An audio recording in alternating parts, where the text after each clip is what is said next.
संघर्ष fast news सदैव आपल्या सेवेत. तुमची ओपीडी कमी होईल.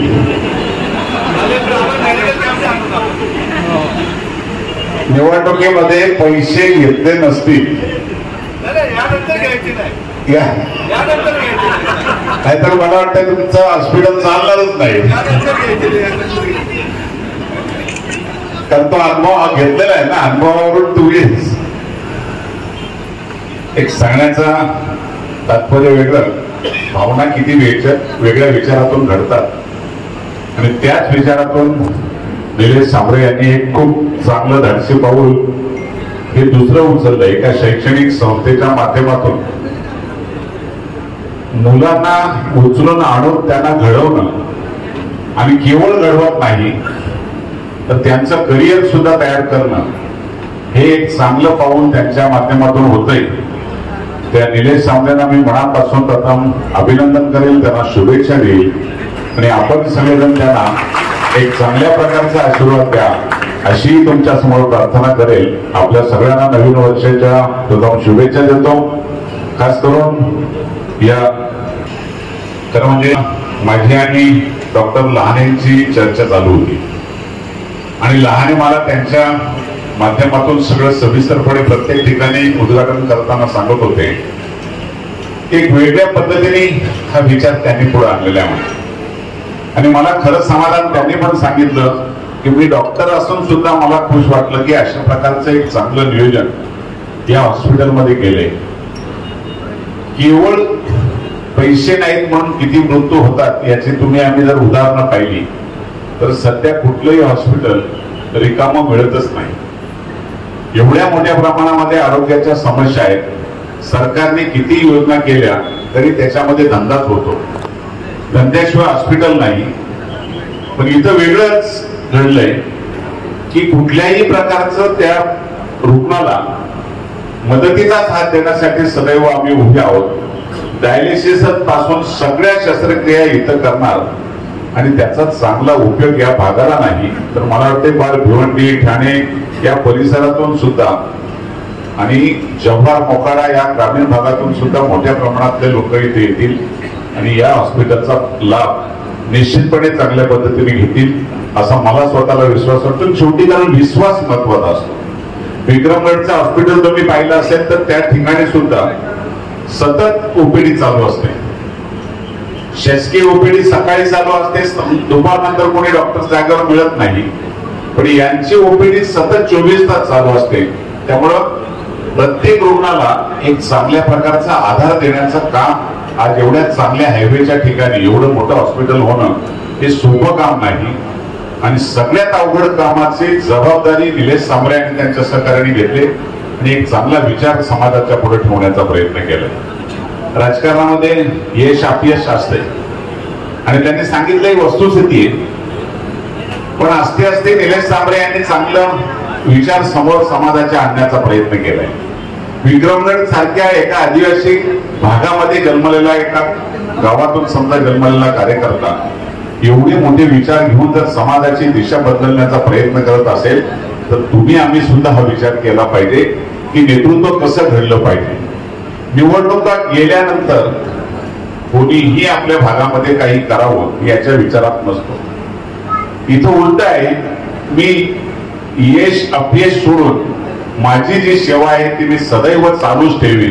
त्याचं हे ज्वलंत उदाहरण हे घडणारच नाही आणि नक्कीच तो विचार खऱ्या अर्थाने प्रत्येकाने जर केला तर मला वाटते समाजातल्या सर्वसामान्य माणसाला खरा आसरा मिळेल आणि असे निलेश सांबरे जर तयार झाले तर मला वाटते खूप मोठं समाजाचं चांगलं काम होऊ शकेल असा माझा स्वतःचा मनापासून विचार करतो.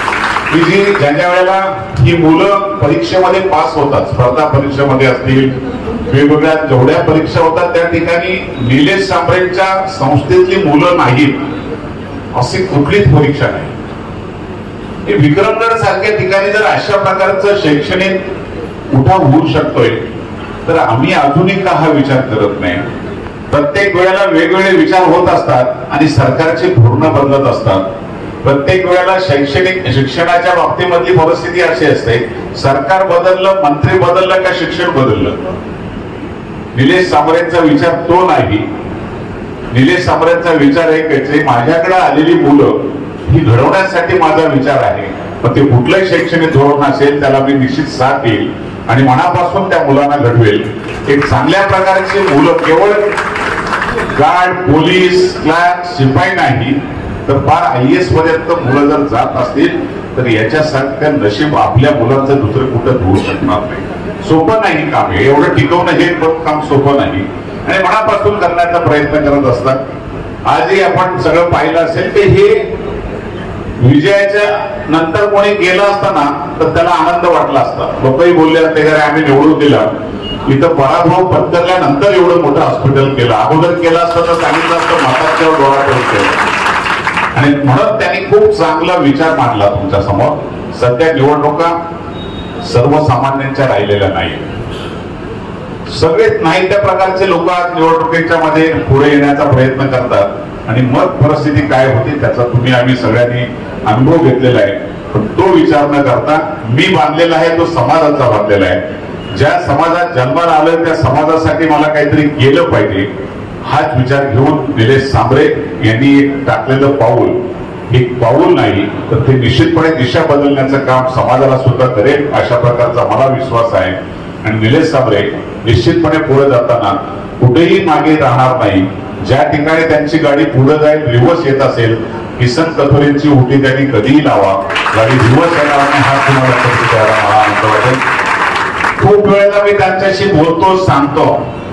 मी त्यांना प्रत्येक वेळेला सांगितलं आपली थोडी दिशा आपण बदलायची का, म्हणजे कशा करता लाभासाठी ना, मला लाभ नको, मला माझ्या जनतेला लाभ द्यायचे. नाहीतर या टायमाला ते निश्चितपणे कुठेतरी असते आणि वेगळ्या पद्धतीने तुम्हाला पाहायला मिळाले असते. पण त्यांचा विचार एकच आहे. मी स्वतः कित्येक वेळ त्यांच्याशी बोलले, कधी कधी रागवले सुद्धा, पण त्यांच्या मनात कधीच आलं नाही की मला कुठेतरी बसायचे, मला फक्त समाजासाठी काहीतरी करायचे. हा ज्या माणसाने न्याय घेतलाय आणि तो देश खऱ्या अर्थाने पुढे जाण्याचा एक यशस्वी होईल. आयुष्यात त्यांना कुठेही काही कमी पडणार नाही एवढा विश्वास तुम्ही आम्ही सगळ्यात देऊ शकतोय. आणि हा आशीर्वाद लवकर मिळत नाही. बाबा सारखे लोक इथे येऊन आशीर्वाद देतात, तुम्ही सगळेजण आहात. हीच खऱ्या अर्थाने मोठी त्यांची शिदोरी आहे आणि या शिदोरीला निश्चितपणे तुम्ही सगळ्यांनी हातभार लावावा अशा प्रकारचं मी मनापासून तुम्हालाही आवाहन करेन. निश्चित वेगळ्या विचारातून समाजामध्ये काही पावलं टाकण्याचा त्यांचा अजूनही प्रयत्न आहे. त्या प्रयत्नामध्ये आपण सगळ्यांनी साथ द्यावी अशा प्रकारचे तुम्हाला सगळ्यांना विनंती करतो. निलेश सांबरे आणि आमच्या ताई पालवेताई सुद्धा खांद्याला खांदा लावून त्या काम करण्याचा प्रयत्न करतात. कधीही त्या कुठं कमी पडल्या नाही. महिलांचं काम सांभाळणं म्हणजे सोपं काम नाही, पण त्यांनी एवढ्या मोठ्या प्रमाणात महिलांना सुद्धा रोजगार देण्याचा प्रयत्न केलाय. एक वेगळी जडणघडण त्यांच्या माध्यमातून होते आणि त्यामुळे समाजामध्ये खऱ्या अर्थाने परिवर्तन होतंय. मी मनापासून समाजाच्या वतीने सुद्धा अभिनंदन करेन की निश्चित अशी माणसं समाजात जन्माला येणं ही काळाची गरज आहे. तोच विचार घेऊन घेतला पाहिजे. प्रत्येकाला वाटतं मी टाटा बिर्ला व्हावं, पण ते माझ्या मुलांसाठी, माझ्या परिवारासाठी. निलेश सांबरेंचं त्यांनी सांगितलं सुरुवातीला का मी व्यवसायामध्ये पैसे कमवतो ते माझ्यासाठी नाही, माझ्या परिवारासाठी नाही, तर ते समाजासाठी वापरण्यासाठी करतोय. हा विश्वास दुसरा कोणी देऊ शकणार नाही. हे निश्चित तुम्ही आम्ही सगळ्यांनी विचारपूर्वक लक्षात घेतलं पाहिजे. आपल्या सगळ्यांच्या वतीने मी निलेश सांबरेंना मनापासून, त्यांच्यापेक्षा मी मोठा असल्यामुळे नक्कीच आशीर्वाद देण्याचा मला अधिकार आहे. त्यांना दीर्घायुष्य लाभो आणि याच्या कार्यामध्ये त्यांना कुठेही कमी पडू नयेत. योग्य वेळी काही निर्णय घेण्याची सवय फक्त त्यांनी ठेवली पाहिजे. ती सवय जर ठेवली तर मला वाटतं मलाही हातभार लावता येईल अशा प्रकारचं मी मनापासून त्यांच्याकडे अपेक्षा व्यक्त करतो. त्यांना शुभेच्छा देतो आणि थांबतो. जय हिंद, जय महाराष्ट्र.